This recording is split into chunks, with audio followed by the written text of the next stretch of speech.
Today, we will talk about the essence of the factors influencing the length of male sexual intercourse. There are two main factors that affect the length of male ejaculation time. The first factor is called the extrinsic factor. It is the strength of the individual's threshold for sexual stimulation. We will start with the extrinsic factors that affect ejaculation length, namely the highest intensity of individual tolerance. During sexual intercourse, each sensory organ is subjected to different sexual stimuli. The sexual organs respond, which is what we call engorged erection.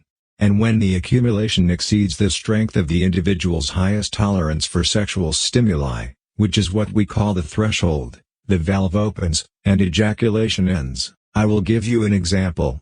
John is a young man who usually has little contact with women. When he and women hug and kiss, sexual stimulation of a small action may lead him to a strong physical reaction, let's say, a rapid heartbeat, shortness of breath, penile engorgement, and erection. If the sexual stimulation is increased further, it is likely to exceed its maximum tolerable stimulation, which we say exceeds the threshold of a situational touch. Peter, on the other hand, is a master of love. He is kissing and hugging the girl.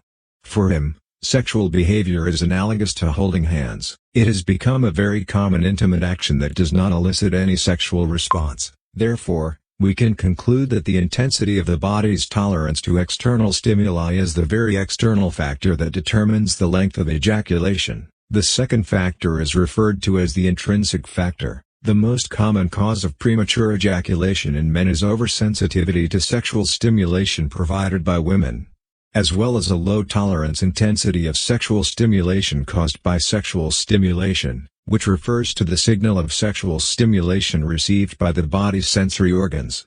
And the sources of sexual stimulation signals are primarily visual, auditory, olfactory, and tactile.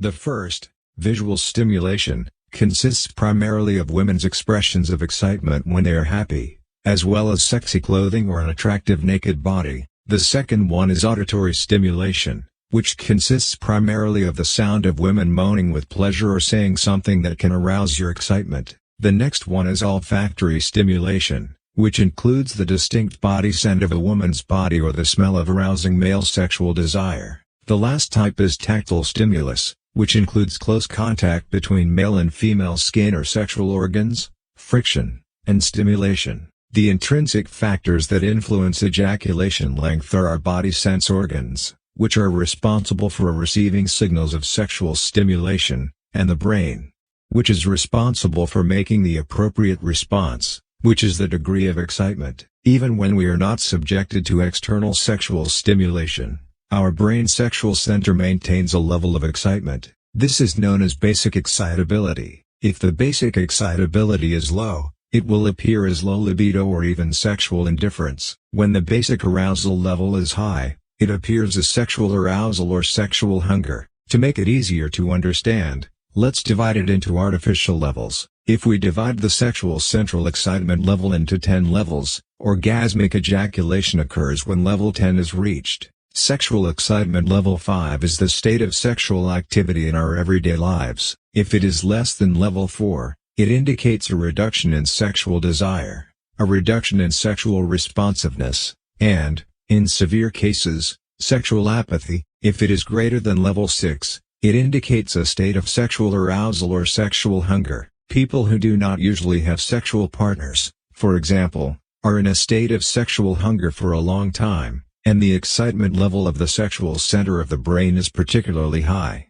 At level 78 or even higher. When they are about to make love, the sexual center of the brain is already at a high level of excitement, often just seeing the naked body of women or just starting kissing, hugging, or sexual organs just starting to contact. These were not strong sexual stimulation signals superimposed on the higher level of basic sexual arousal. The overall fresh feeling is easy to reach level 10, thus stimulating the ejaculation response. For this reason, it is also relatively normal for young people who have just begun having sex to have intercourse too quickly. It is at this point that self-regulation becomes especially important. However, most of us do not know how to adjust because we lack the necessary sex knowledge. We miss out on the best opportunity to self-regulate sex. Take another common example in life. Say in normal sex life harmony, couples separated for a period of time due to life or work, if the male partner did not ejaculate in a period of time, the excitement level of his brain's sexual center would continue to rise with the continuous accumulation of sexual impulse energy. When they get together as a couple to restart their first sexual life, it is also easy for them to have a relatively short intercourse time because the sexual center of the brain is overly excited. However, this situation can quickly return to a normal harmonious sexual life with the second or third time. Some young people, as a result of PE, ejaculate once, and after resting a few minutes or a few hours, they forcefully stimulate their erection again. Then the time of intercourse will also be longer than the first corresponding. This is because after the first ejaculation excretion of the previous accumulation of sexual impulse energy, the excitement of the sexual center of the brain has dropped below the normal level. The duration of intercourse is also extended, but it is important to remember that the male-specific period of inactivity is a self-protection mechanism of the body. It conveys to us that pause. Now the system requires rest. If we deprive the body of rest and recovery time, a night of repeated sex, as malicious overdraft body, not only will the body be unable to eat, but will also easily lead to problems with the sexual system. Finally, let's summarize. If we have a sensitive switch in the sexual center of the brain that determines the length of sexual intercourse, then there are two factors that directly affect the sensitivity of the switch. The first intrinsic factor is sexual excitement. The switch becomes more sensitive as the sexual center of the brain becomes more stimulated. When the sexual center's excitement is low, the response of the sensitive switch becomes sluggish, resulting in a longer intercourse time. The intensity of the individual's highest tolerance for stimulation, that is, the level of the threshold involved. The lower the threshold involved, the shorter the time of intercourse. The reason we keep emphasizing the word individual is that the highest tolerated intensity varies greatly from person to person. Which is why some people have a normal sex life while others have PE and some have no ejaculation. Today, this theoretical knowledge is a bit dry, and you may not completely understand it. To put it another way, I believe that we are all watching a film. Look at pornographic films and carefully observe. You will find a very interesting phenomenon that most of the male penis in the foreplay stage is weak. Often to the next stage, by the hand or mouth stimulation, they get an erection, which fully illustrates the male penis on the foreplay. This indicates that male performers have grown accustomed to the low-intensity signals of sexual stimulation during foreplay. Their tolerance of sexual stimulation has increased in intensity without their knowledge. Their arousal before penetration can be kept at a normal level, say 5 to 6. Then, in contrast to our own, when they see the female's sexy naked body and hear the seductive gasp, arousal may rise sharply, even to level 8 to 9.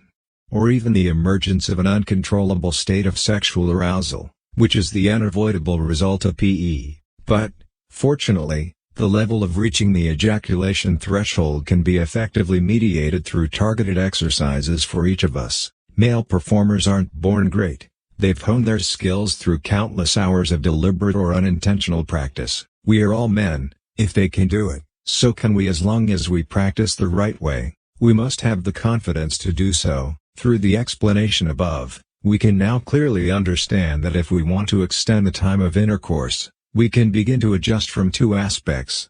The first through the appropriate frequency of ejaculation to control the body's sexual impulse energy, so that their sexual base excitement maintains a normal level. The second point is to improve the intensity of tolerance to sexual stimulation signals through continuous adaptive practice so that they are no longer overly excited and sensitive to new stimulation signals at low levels, which we will explain in detail later in the course. Well, that's it for today. Thank you for your attention and support. We'll see you in the next lesson.